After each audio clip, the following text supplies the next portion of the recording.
Have you ever played a Pokemon game and thought to yourself, this is fun, but it needs more outdated analog magnetic tape-based forms of music recording and playback? Well, have I got a game for you! This is Cassette Beasts, an open-world catch-em-all RPG with a twist and, drumroll please, co-op! Oh yeah, and cassette tapes, in case that wasn't inherently clear. Dust off your Walkmans, because we're going on an epic adventure home, and it's going to require a killer mixtape to get there.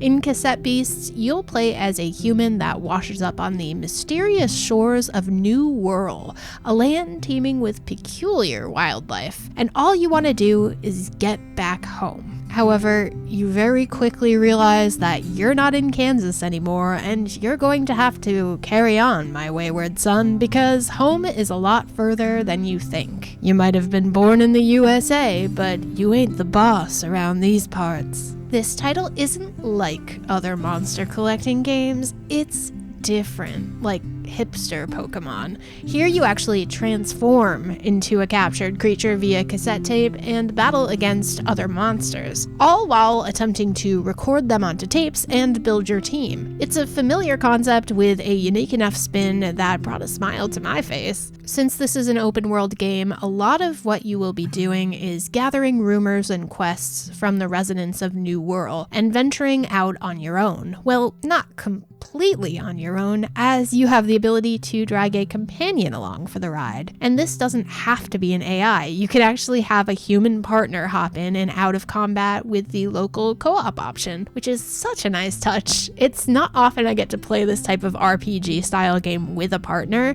so this is a fantastic feature for families or friends that enjoy gaming together. Discovering all the wacky and wild creatures is fun on your own, but it's even more fun with a friend. There is a primary quest line to follow, but there doesn't appear to be any real pressure to hurry up and complete it, which is great because so much of the fun of this game comes from the exploration and discovery aspect. So back to the whole cassette thing. It doesn't make logical sense, and it doesn't have to. Suspend your disbelief with me, if you will. Captured monsters on cassette evolve by earning stars and can be upgraded and customized using stickers to enhance their abilities. Unused or excess monsters can be moved to storage to keep things neat and tidy for battle. Speaking of battle, these turn-based fights will look at least somewhat familiar to anyone that has ever played an RPG. You'll have the option to attack or defend with various actions, as well as items at your disposal, but you'll also have some novel options that you won't find everywhere else, like switch, record, and fusion. Switch will allow you to transform into one of the other monsters currently in your inventory, assuming their health bar hasn't been fully depleted. Record will allow you to attempt to capture the enemy creature, and fusion will combine your creature with your companions in order to create some entirely different and more powerful monsters with an appetite for destruction.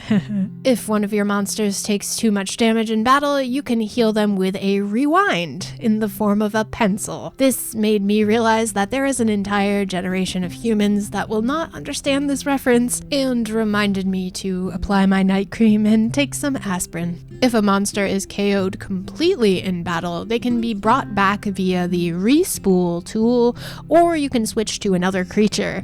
Your human form also has a health bar, and if that is completely depleted, you will return to base. It's silly, it makes no sense, but it's fun. And it's even more enjoyable if you drag a friend into it. There is a little bit of platforming and some light puzzle solving in the form of switches and levers as you explore the various towns and biomes of 𝐦𝐨𝐿, but nothing too complex for even the most average of players like myself. The most challenging aspect of the game for me was the many beasties and baddies waiting around just about every corner to battle you. It can be tough to go more than a few minutes without combat unless you use an item to deter them.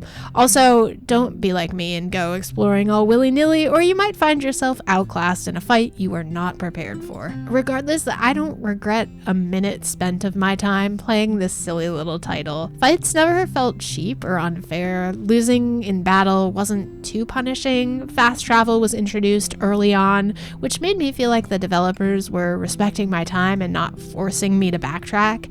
And in general, I could sense that this game game was made for and by people who love monster collecting games. Pair that with a music theme and you have a winning fusion. The art in Cassette Beasts is also stellar. Despite for the most part fitting in with its predecessors, the game throws in some surprising design choices that will keep things visually interesting and on theme, including the layering of 2D characters over 3D looking environments. There are also moments that break down the mostly cheerful and sunny exterior, making way for nostalgic TV static and eerie glitch effects. There are some really creative creature designs here, and the character customizations leave just enough room for self-expression without making your head spin from too many choices. Music is exceptional here as well, which is to be expected from a game with a music theme. At first I was a bit thrown by the vocal tracks, but the second I left a building and the music defaulted to an instrumental version of the song, I was sold. The vocal tracks can be toggled off in the options menu if they're not your thing. There are some killer guitar licks, creepy sound effects, and just a touch of voice acting, all wrapped up in a really neat sonic package. I said it before and I'll say it again, Cassette Beasts made me smile. From the unique visual style to the smooth soundtrack transitions to the tried and true turn-based combat style with a musical twist. It's not perfect, but it's a once-in-a-lifetime kind of title for someone who grew up loving Pokemon and Talking Heads tapes. This one's sounding like a Golden Genie Lamp winner to me.